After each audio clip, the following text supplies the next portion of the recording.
Olá pessoal, tudo bem? Espero que vocês estejam bem. Nós vamos começar aqui, né, na Educafit, né, além dos cursos que nós já gravamos aí, que você já deve ter assistido. Nós vamos falar um pouquinho sobre a educação física escolar, né, e no contexto das teorias dos socorros de urgência, né.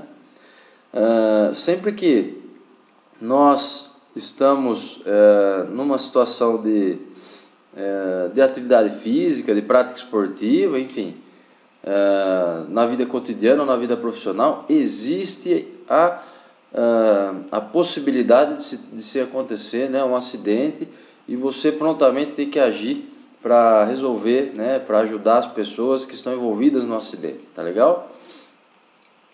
E existem procedimentos que são adequados para o atendimento em primeiros socorros, tá?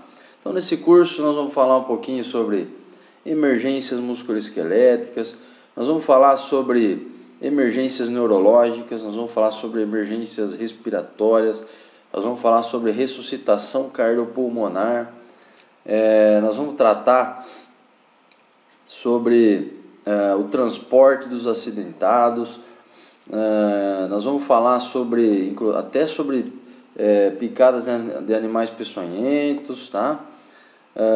Desmaios, crise convulsiva, que são situações que podem acontecer. Por exemplo, nós podemos no ambiente escolar, isso é muito comum, né? Pelo menos penso eu que deveria ser comum, que as crianças sejam levadas aí a excursões, a atividades, né? E de repente você faz um projeto na área da educação física com alguém, né, algum professor da área de ciências, biologia, e resolve fazer uma trilha com as crianças, tá?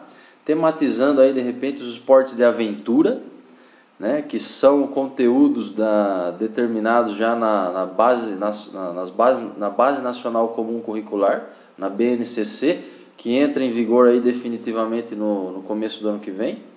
E você resolve fazer uma trilha, e no meio do mato você pode encontrar, né, animais peçonhentos, aranhas, serpentes, né, escorpião, e é super interessante de se observar isso, tá? Queimaduras, nós vamos falar sobre queimaduras também, enfim, uma série de conteúdos que nos remetem ao atendimento de primeiros socorros em qualquer contexto de trabalho do profissional de educação física, tá? A gente pode transferir esse conhecimento para qualquer área, para qualquer contexto de trabalho, na verdade.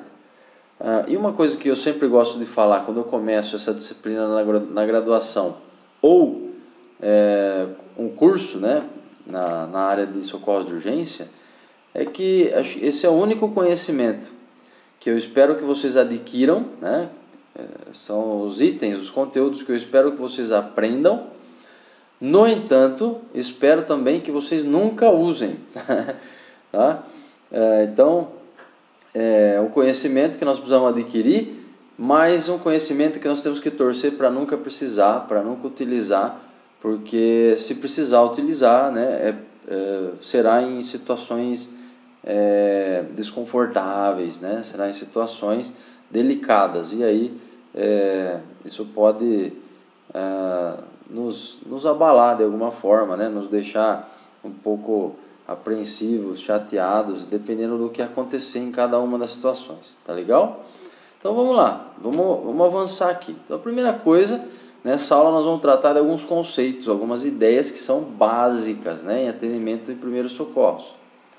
A primeira delas é essa, né, o que são os primeiros socorros e para que servem, né, para que serve o atendimento em primeiros socorros. Primeiro, quando nós falamos dos primeiros socorros, nós estamos falando da forma correta de atendimento de urgência, né, através dos recursos básicos de vida até a chegada do socorro especializado. Então, primeiros socorros, né, é o atendimento que compreende o início, né, desde o acidente, né, é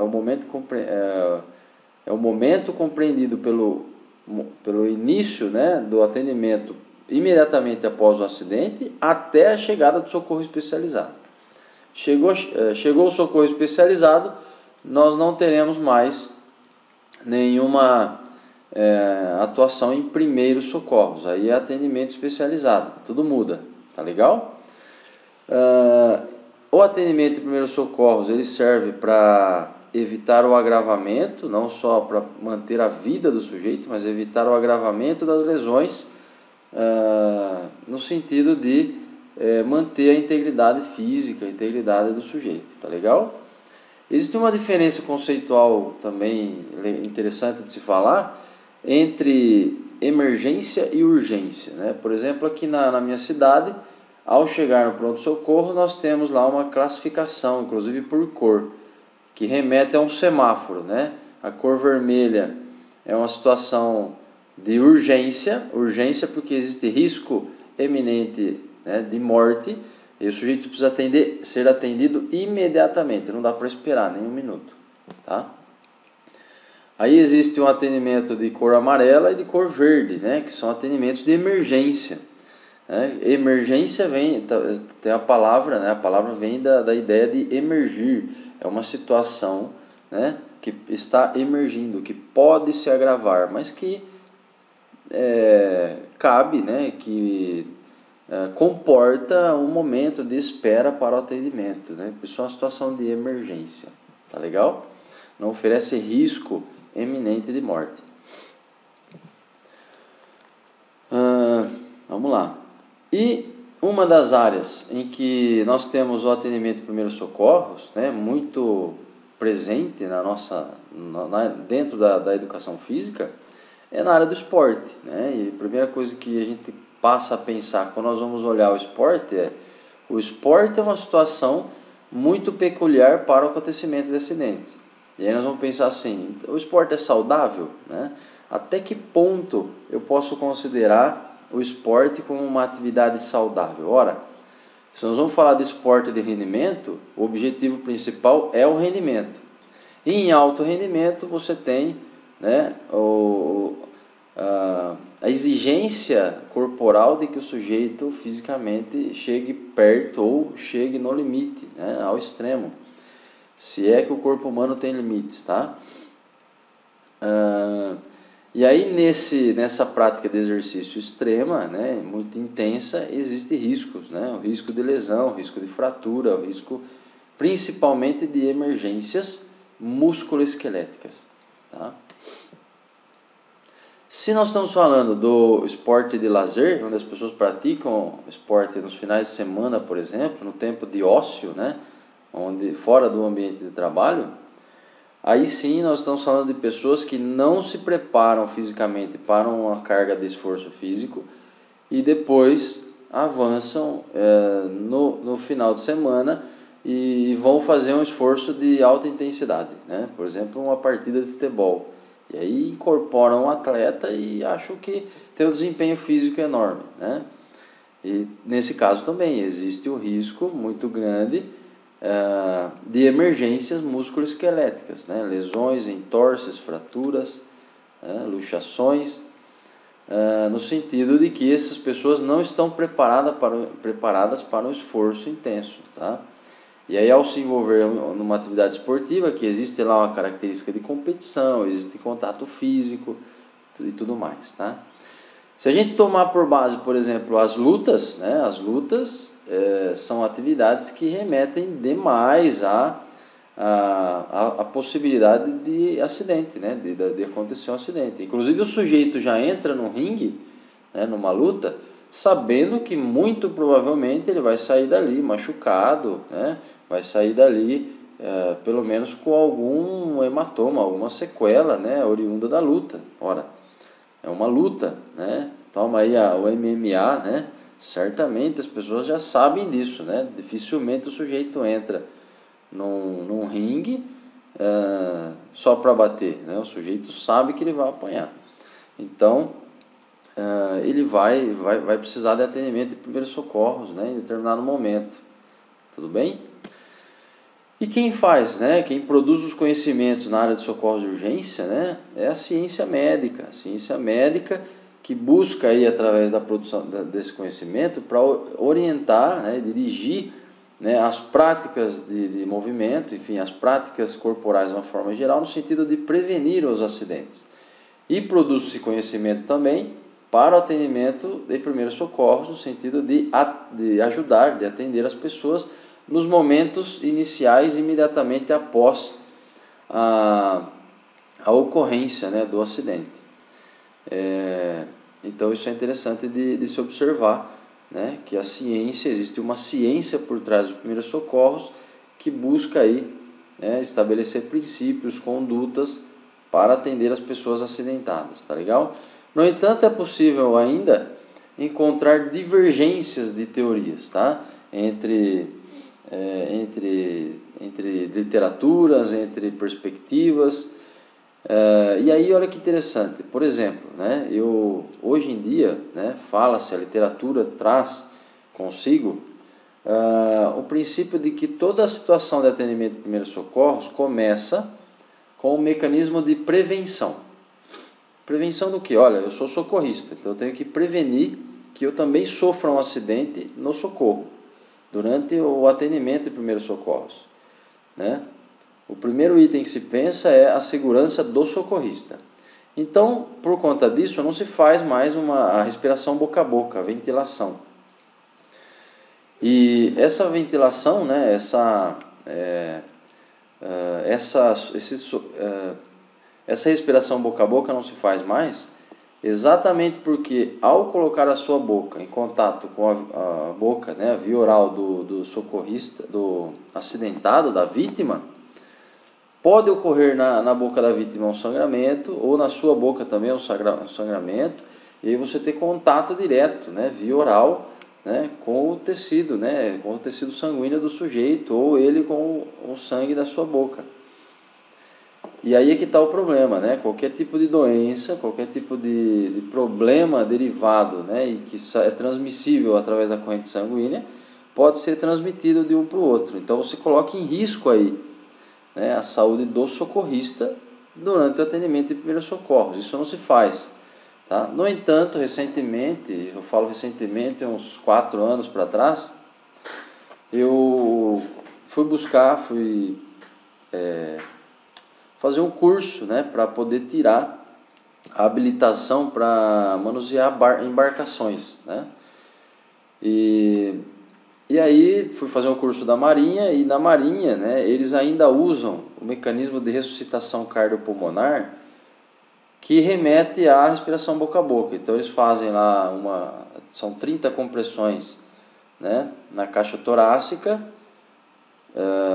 e 2 ventilações via oral, né? Ventilações sem respiração boca a boca. Essa é uma teoria mais antiga que se usava para fazer a ressuscitação cardiopulmonar, e hoje não se faz mais, mas ainda a Marinha utiliza desse conhecimento, né, anterior, mais antigo, para isso, tá? Nós vamos ter uma aula só sobre RCP, ressuscitação cardiopulmonar.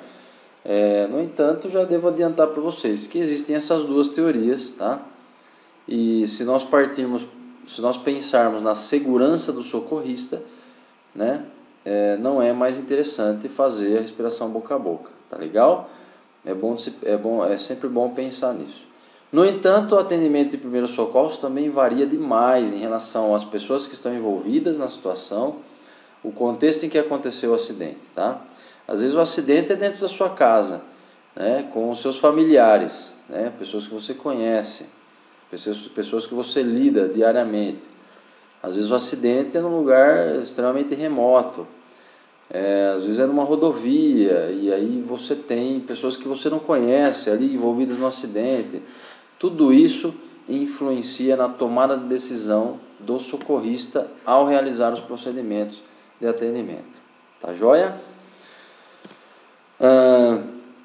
E um acidente? Nós estamos falando de acidente. O que é um acidente, né? Esse é o primeiro ponto. Então nós vamos entender que o acidente, ele remete à nossa cabeça a ideia de que é uma situação, um evento que não foi planejado, por isso ele aconteceu acidentalmente, né? Nós não sabíamos que ia acontecer.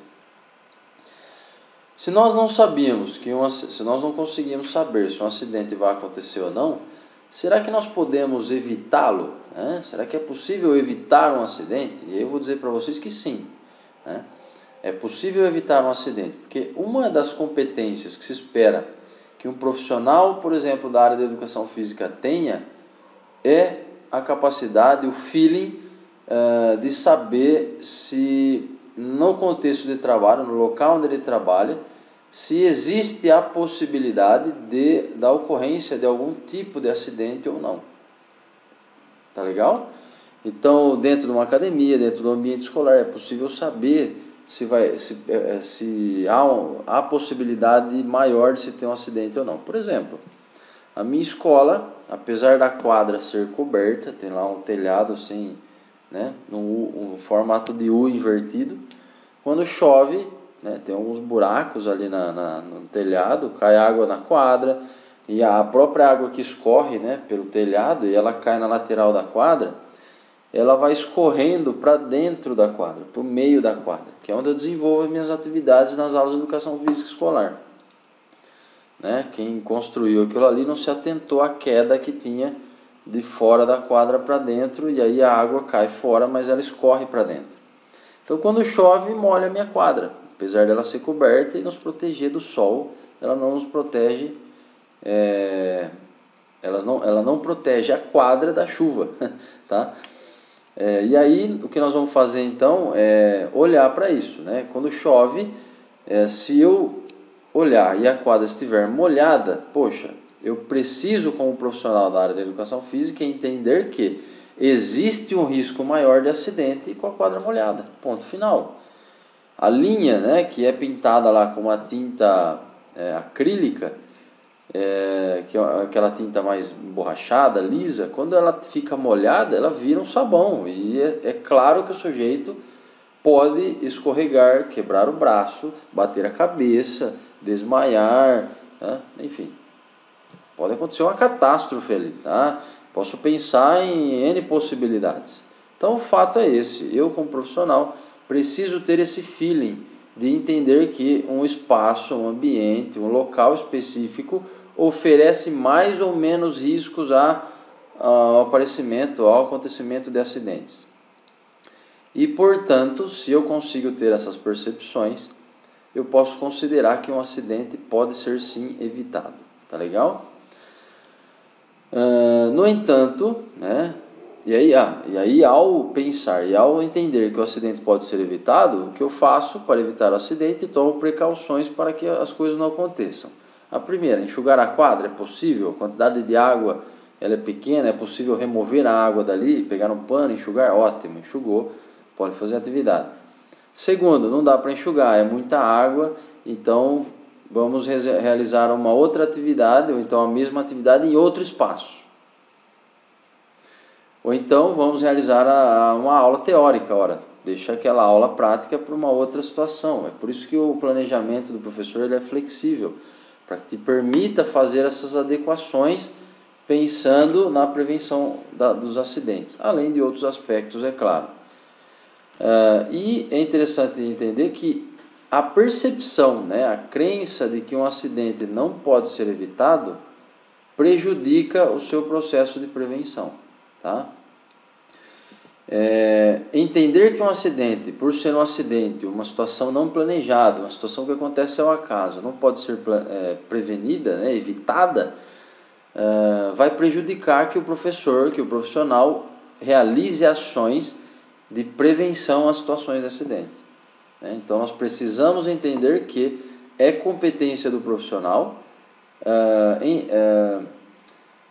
olhar, né, cuidar para que um certo contexto, uma certa situação não ofereça tanto risco, né, não ofereça tanta proximidade com a possibilidade de se ter um acidente naquela aula, naquela situação. Tá legal?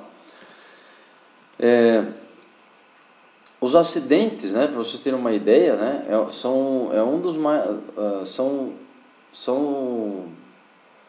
estão entre os maiores problemas de saúde pública, né? O governo gasta muito, né, na saúde pública com acidentes, né? Se vocês pararem no pronto-socorro para observar quem é que chega, por que é que chega ali no hospital, a maioria das pessoas chegam por conta de acidentes que acontecem ao longo do dia, né, em situações de trabalho ou de prática esportiva também, de lazer, tá?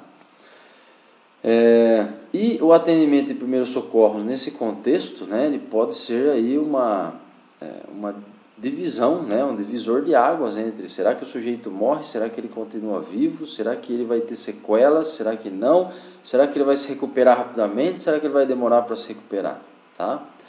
E esses acidentes, né, que a gente fala que é uma das principais causas dos problemas de saúde pública, né, eles acontecem demais entre jovens e crianças, né? E uma grande parte desses acidentes, inclusive, não acontece na escola e nem fora do ambiente escolar ali, né, na rua, eu digo assim, na sociedade de uma forma geral. Acontecem em casa, tá? Então, olhar para sua casa, olhar para o que está fazendo e tentar de alguma forma antecipar a possibilidade de ocorrer um acidente, e prevenir, né, tomar ações, tomar decisões para a prevenção de acidentes é primordial, tá? E aí, quando, né, se aplica corretamente o atendimento de primeiros socorros, você define, como eu falei já anteriormente, né, se o sujeito vai viver, se ele vai morrer, se ele vai se recuperar rapidamente ou se ele vai demorar para sair do hospital, se ele vai ficar com uma invalidez temporária ou se vai ser permanente, tá? Por isso a importância de se ter o conhecimento de primeiros socorros. Primeiro porque a nossa prática profissional oferece, né, em grande escala, risco de acidentes, principalmente acidentes emergências musculoesqueléticas, né? E aí nós temos que então ter esse conhecimento, mas rezar e torcer, na verdade, para que nós nunca precisemos utilizar esses conhecimentos. Tá legal? Pessoal, existem situações que exigem, né, que causam uma obrigação moral do profissional de educação física para atender, realizar o atendimento de primeiros socorros. Então, o primeiro deles, né, primeira obrigação, primeira situação que te dá a obrigação moral, né, obrigação moral quer dizer que, por via de regra, tá, você tem a obrigação de atender o sujeito. Então lá, primeiro, quando a sua função profissional exigir, poxa, né, um acidente aconteceu na sua aula, né, o jovem ralou o joelho na sua aula, você tem a obrigação moral de atender essa criança, de atender esse jovem, tá? O sujeito desmaiou ou fraturou o braço durante sua atividade dentro da sala de musculação. Opa, você tem a obrigação moral de atendê-lo, tá? Então, ao estar em atuação profissional e um acidente acontecer dentro daquele contexto, né, da sua intervenção profissional, você naturalmente adquire a obrigação moral de fazer o atendimento de primeiros socorros. Quando existir pré-existir, na verdade, uma responsabilidade intrínseca. Vamos imaginar que vocês estão passando num local, vamos pensar num acidente automobilístico, e você vê um carro, né? Um carro sai da rodovia e cai num barranco, lá embaixo, no meio do mato. Poxa, primeira coisa que vai te passar na cabeça, só você viu aquilo acontecer. Se você for embora, ninguém vai nem saber, né, que você viu aquilo acontecer. No entanto, se você for embora, ninguém vai nem saber que você viu e ninguém vai nem saber que aconteceu. Ou seja, as pessoas que estão lá dentro do carro, que caiu lá no meio do mato, não serão nem notadas, ninguém vai saber que elas estão lá, então ninguém vai prestar o socorro, ninguém vai nem chamar a ambulância, né, o SAMU, ou sei lá, o corpo de bombeiros, tá? Então, quando você está nessa situação, cria-se, né, pré-existe uma responsabilidade intrínseca. Intrínseca quer dizer, se você não parar e fazer o atendimento, aquelas pessoas não terão um atendimento, nem de outra pessoa, né? Então, você, por ver a situação, por estar a par do que aconteceu, né, você adquire aí a obrigação moral, você precisa parar e fazer o atendimento, né? Não necessariamente descer o barranco, resgatar as pessoas, mas o atendimento de primeiros socorros envolve todos os procedimentos, desde sinalizar na rodovia, né, para a segurança das pessoas, até fazer uma ligação e chamando o socorro especializado, né, Corpo de Bombeiros, enfim, Polícia Militar, para ajudar a fazer o resgate e o atendimento dessas pessoas, tá legal? Uma outra situação que cria em você a obrigação moral para o atendimento e primeiros socorros é iniciar o próprio atendimento. Então, ao iniciar o próprio atendimento, não dá para dizer assim, cansei, vou embora, tá? Não, nós precisamos terminar o atendimento. Então, iniciado o socorro de urgência, há necessidade de terminar, né? Eu preciso ir até o final, preciso construir, preciso realizar a situação até a chegada do socorro especializado. Tenho que ficar ali, tenho que terminar o que eu comecei de fazer, tá? Então, por isso, a gente adquire a obrigação moral, tá legal? Porque quem parar ali depois de você não vai assumir o negócio o atendimento do momento em que você parou, né? O sujeito, na verdade, vai entrar dentro do processo ajudando você dentro do que você já está fazendo. Então, por isso, ao começar o atendimento de primeiros socorros, cria-se a obrigação moral de terminar o atendimento de primeiros socorros, tá? E eu quero terminar essa aula com vocês, né, na verdade, propondo uma situação-problema. Uma situação-problema que não é imaginativa, fictícia, lógico, que não é do ambiente escolar, mas que vai nos ajudar a entender os princípios dos primeiros socorros que nós vamos tratar na próxima aula, tá? E então vamos imaginar o seguinte, que você está, né, numa rodovia e você visualiza, né, você vê o acidente acontecendo, você visualiza um acidente automobilístico. E aí, ao visualizar o atendimento ao acidente automobilístico logo na sua frente, tá? Você estaciona o carro no acostamento, sai do carro e observa a seguinte situação. No acostamento, você tem lá um bebê, né? Um bebê chorando demasiadamente. Ele está no acostamento, ele foi arremessado fora do carro e ele parou lá no acostamento e está chorando, tá?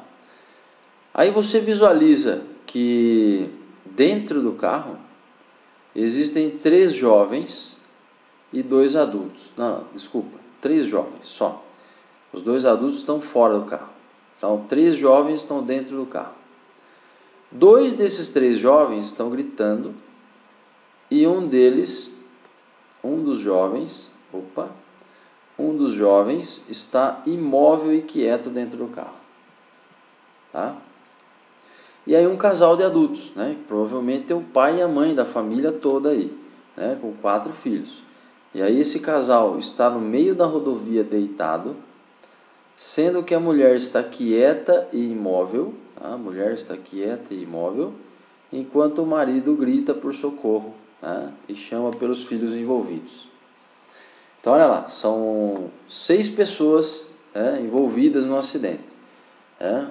Um bebezinho entre os que estão acordados e gritando, o bebezinho no acostamento, 2 jovens dentro do carro e o marido estirado no meio da rodovia.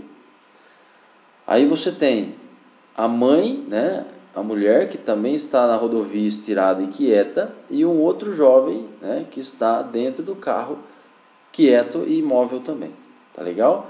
A brincadeira aqui é você pensar, né, em o que você faria.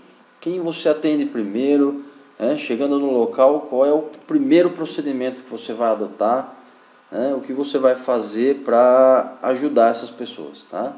Não necessariamente para salvar, mas ajudar, né? Fazer o atendimento de primeiros socorros nessa situação, que na verdade é uma situação extrema, né? Obviamente, mas que pode acontecer, horas, e que vai nos ajudar a entender os princípios do atendimento em primeiros socorros. Tá legal? Pessoal, a resposta para esse desafio, né, eu vou apresentar a vocês no começo da próxima aula, já remetendo à questão do atendimento, do atendimento obedecendo aos princípios de primeiros socorros, diante das teorias que se fala aí, que se tem na atualidade. Tá legal? Do mais, um grande abraço, né? E obrigado por se cadastrar aí, obrigado por assistir as nossas aulas nesse novo curso. E a gente se encontra aí na próxima aula.